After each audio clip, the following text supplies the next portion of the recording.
In this video, I'll show you how to easily recover deleted clip in Instagram. Be sure to watch to the end to avoid mistakes. Let's get started. First, open the Instagram app.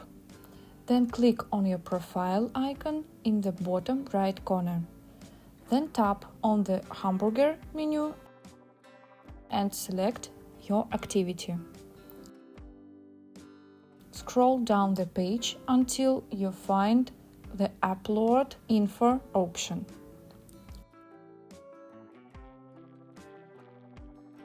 Select your Instagram account and click Next.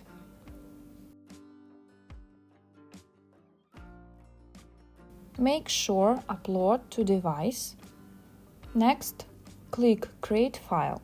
This will send your request and it will start creating a file containing all of your account information, including your videos. You will see a message that the request is in the process of being created. Once the file is ready, you will receive an email notification. You can also find it in the Available Downloads section. Then simply click Download to save it to your device. That's it. If you find this video helpful, please give it a thumbs up.